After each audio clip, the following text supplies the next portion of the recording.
What is up, y'all? It's your girl Brand New, and I'm back in a motherfucking building. This time I am back for an episode recap of Real Housewives of Atlanta. This is season 11, and this will be episode 17.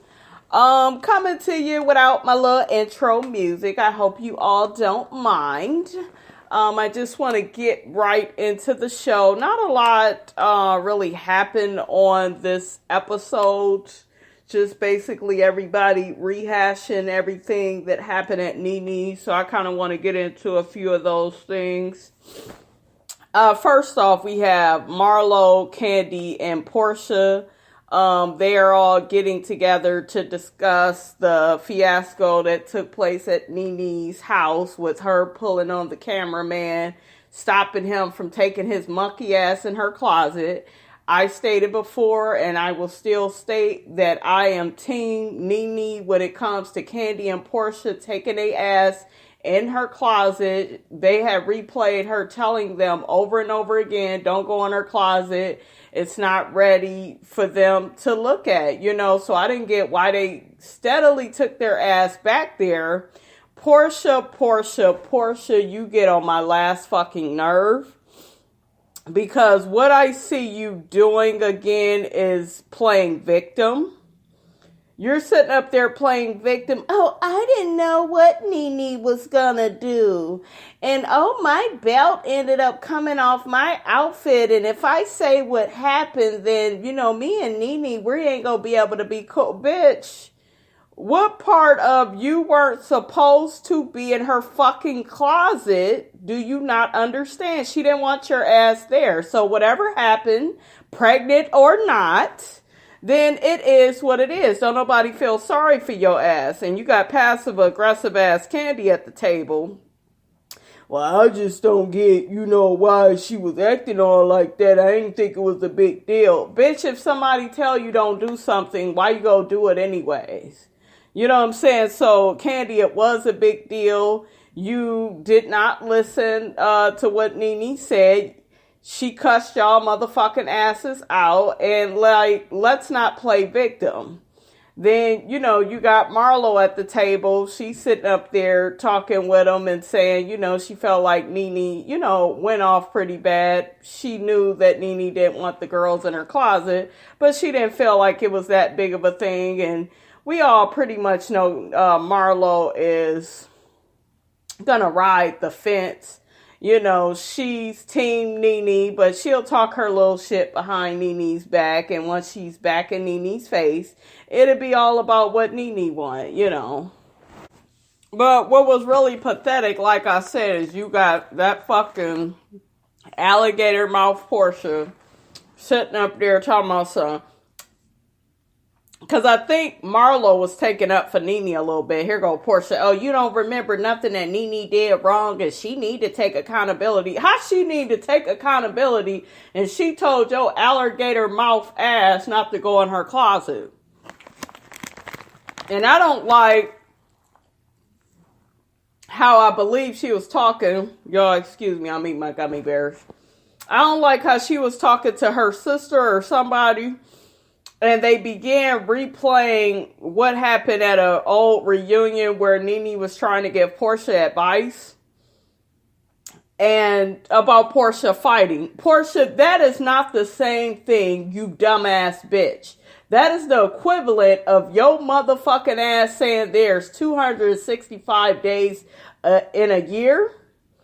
That is equivalent to your dumbass not knowing what the Underground Railroad was after they even fucking explained it to you. Your dumbass couldn't figure that out. Normally, I'm not with them calling you dumb, but you really have a way, bitch, of swerving and playing dumb. Like, oh, well, I didn't really do anything wrong, and I don't feel like all of what I did warranted NeNe coming at me like that. And, NeNe said all this stuff about me, but she's pulling off the camera guy's shirts because she told your black ass and Kandi and that cameraman to get the fuck up out of her closet. And motherfuckers is not listening. If it were me, it would have been worse. Then you get all at the table. Well, I haven't texted her. I mean, I don't know what to say. You know, I just feel like she was wrong. Bitch, shut up. You're wrong. And the sad part about it, you all, is this bitch was sitting at this table talking shit. It was like one of the moments where she was feeling herself. Like she really was believing her fucking lies, and it was disturbing. It was really disturbing. And Portia, me and you been cool. I ain't had no issues with you, but you starting to fucking annoy me again. You really are. Then you further pissed me off because you got mad at Kandi because Kandi was not a punk ass like you. And she actually reached out to NeNe, said, hey, hope everything is cool. You know, and her and NeNe, you know, patch things up a bit. And you feel like, oh, well, Kandi just left my ass out to dry. I look like the asshole. No, she didn't let me know she had texted NeNe. Bitch, it's not a team effort, you idiot. You are a grown woman. Stop acting 14. If you have some shit to say to NeNe, bitch, say it yourself. Like, what the fuck is your problem? Then you trying to start up some bullshit with Kandi. Oh, well, that's not right that she did that. Did y'all catch her telling her sister that? Trying to make herself further look like a fucking victim. And you Portia fans, I like Portia because I feel like Portia is likable and she could be funny and, you know, she's fun. She kind of brings that youngness, even though the bitch ain't that young. Shit, older than me, damn near 40. But, you know, we all like that about Portia, but this whole victim, this whole I didn't do anything, I had nothing to do with nothing, bitch, you could save that shit. Because you pissed me the fuck off with that bullshit. Take responsibility, bitch, for your motherfucking actions. And what NeNe did and all the fights that you'd have had on this show, those are two separate things. Because you didn't have to fight anybody if you know how to use your motherfucking words. Now, as far as Kenya, you dragging her, I will always be in support of that. Because that bitch deserved that. But I was not in support of you jumping Jamie out, what was that? And was it in the damn woods or whatever the fuck? They was outside and shit in this isolated ass area near Phaedra's Christmas party. It was outside somewhere, you know, but you shouldn't have did that. And you kept being aggressive with women on this show. The whole situation with you and Cynthia, that wasn't completely your fault, but your ass was still involved, you know, so you have had issues controlling yourself. And you take accountability, not try to shoot it back at somebody else. You know, let me gaslight this situation to make NeNe look like how I did. No. NeNe gets these bitches together with her mouth. And she didn't really have too much of an issue with you and Kandi being in her closet until the cameraman got to go on panning around her fucking closet. And then it was a problem. She don't want her shit on TV. I don't blame her. Stop playing victim, bitch. If you was the right type of bitch, Portia, you would call or text NeNe, apologize, and keep it moving. You wouldn't expect for Kandi to hold your hand. You wouldn't be talking shit behind her back. You would just do it. Anyways, while they at the table, Kandi let them know she's going to have her dungeon show, and Portia's not going to be there because she's talking about there's people going to be there that she don't like. Bitch, whatever. You just don't want to fucking go. Next, we got Portia and her sister planning her gender reveal, and she eating some damn cookies. Portia, you don't need no more cookies or anything. You need to be eating some grapes. Look, some blueberries. Try to keep it healthy. We got Mari and Ronnie DeVoe. They on their way to Kandi's little rehearsal for her sexual dungeon reality show. Not reality show, variety show. At first, y'all know I wasn't really feeling this whole dungeon show thing. But I honestly, now that I'm really, you know, taking a look at it and not really paying too much attention to Kandi, like, well, shit, this is a good idea. You know, it just happened to be Kandi's idea. But, you know, what's good for the goose is good for the gander. Everything is all good. I liked it. I felt like the rehearsal, you know, even though they said they wasn't really able to rehearse like that, I felt like it looked good. It looked like something that would be in Atlanta. It looked like something that was fun, something you can get drunk at and eat hot wings at and have a good time. I mean, it just really looked like a nice, fun environment. Shamari got there and her motherfucker voice was gone when it was time for the actual show. That was so crazy. It wasn't gone at the rehearsal, but when it came to the actual show, that shit was gone because that girl had been drinking and, you know, doing what she was doing all this other shit. So Kandi said, well, don't worry about it. We already pre-taped your voice, so everything should be good. I thought at that damn rehearsal they had, though, I thought Ronnie DeVoe was about to go off on Kandi and be like, placement. I'm going to need placement. I'm going to need this to be. I thought he was going to try to take over. So I got a little nervous when it came to that, honey. Portia ends up letting us know and her sister know that she ended up texting NeNe and saying that she was sorry, which is what the sorry bitch should have did from jump, but she didn't. She only did that because Kandi had already reached out. Such a follower. Anyways, her and NeNe is cool now. NeNe apologized too. And I guess they're going to get into it a little bit at Eva's wedding that's coming up. So we got that to look forward to. Honey, Mike Hill was in the place to be. Did y'all see old funny looking Mike Hill, honey? Cynthia's man, honey. What did he didn't come to the performance. He was at the rehearsal. Put some glasses on, man. Put your glasses back on. He needs some glasses on. He's just very, I don't know.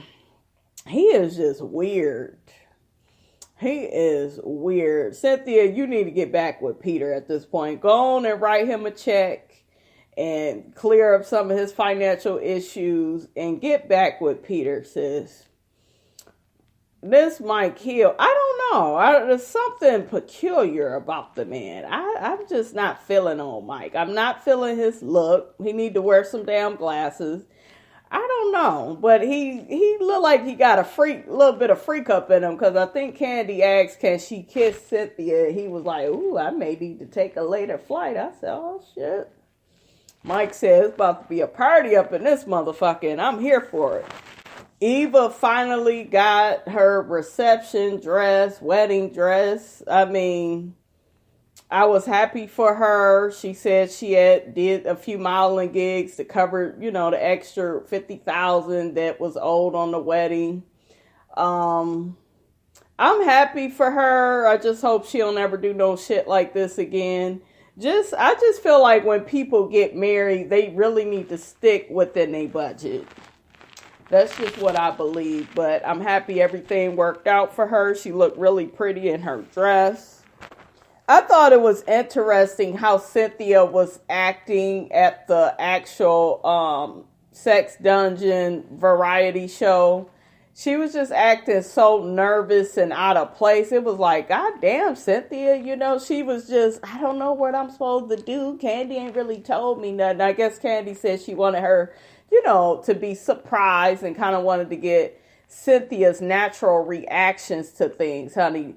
They get on stage, Kandi and Shamari, and perform. Everything sounds good. I like the dances. I like the colors and shit. It was just really nice.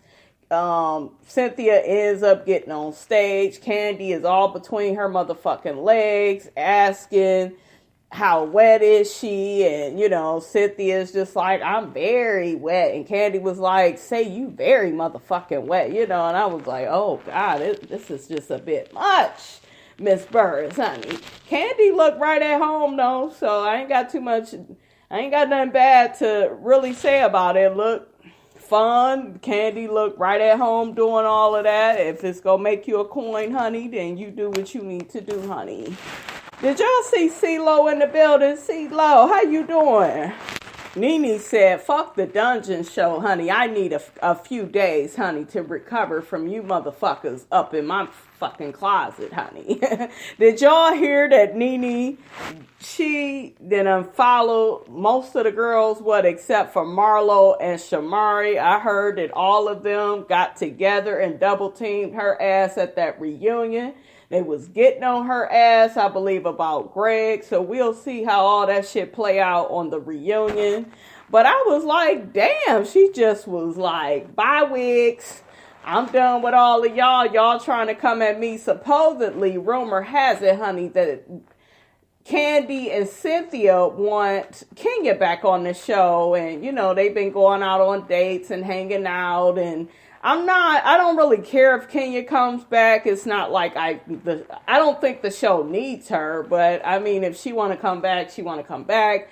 At this point, I just want to see how the baby is doing. But other than that, Kenya ain't really got no storyline for us. I mean, we know how her husband feels about the show.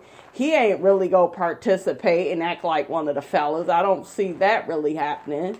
We want to just see the baby. I don't want to see her talking to no more goddamn ash machines. I know that much. But yeah, they're really trying to pull to have Kenya back on the show, and they feel like NeNe don't want that. NeNe wants Phaedra.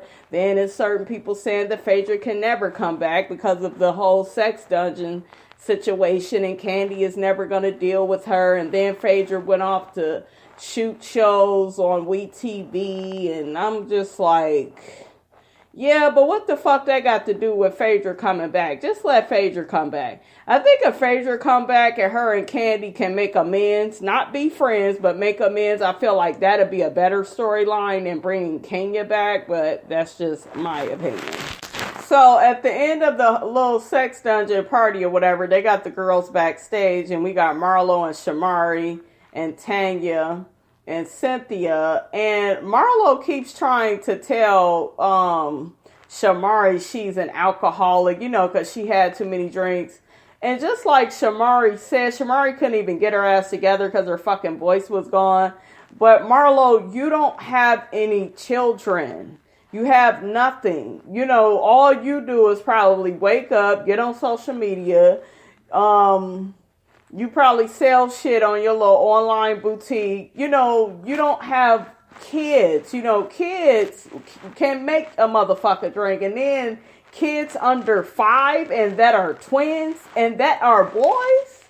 Like, shit. There are a lot of Shamaris out in the world, honey. Shit. You know, Shamari, I do not at all think that she's an alcoholic. All of these women on this show drink. And I hate when people begin to do the whole alcoholic thing, because you guys get a lot of free alcohol on this show. Hell yeah, you go drink and turn up. You're a mother, you're a wife, you got businesses, she's a singer. You know, life is stressful. This show is stressful. It's fast paced. You know, so I know that feeling, you all, of being a new mom and just needing a fucking break, just wanting to go out and drink and, you know, turn up with my girlfriends and just get away from it all. So I feel like that's the space Shamari has been in for some time, because it's like she's just always with the boys and, you know, and yes, she loves them, but we have to quit with this whole thing of you're a mother and you can't turn up and have a good time. Yeah, she was doing too much with the throwing up, but a lot of motherfuckers throw up after they drink, you know. Maybe she could have not, you know, did all that throwing up, but it happened. That shit is so normal. I've been in so many house parties, motherfuckers end up throwing up, so it was just very regular to me. Like, I had no judgments about it. I don't look at Shamari different. I think she has one of the most beautiful voices I have heard in a while. Beautiful voice. Y'all check out that song with her and her husband.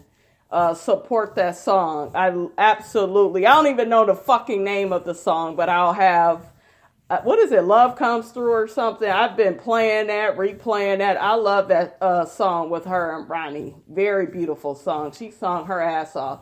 So she ain't no alcoholic, Marlo. She just like to have a good time. What's your motherfucking excuse for all the bullshit that you do, bitch? What's your motherfucking excuse? So next week, we're going to see Eva's wedding, and we're going to see Portia and NeNe get into it, have their little words at the child's wedding, honey. It's crazy. All right, you guys, that's all I have to say about Real Housewives of Atlanta. Don't forget to like, comment, and subscribe. It is your girl, Brand New, and I am out.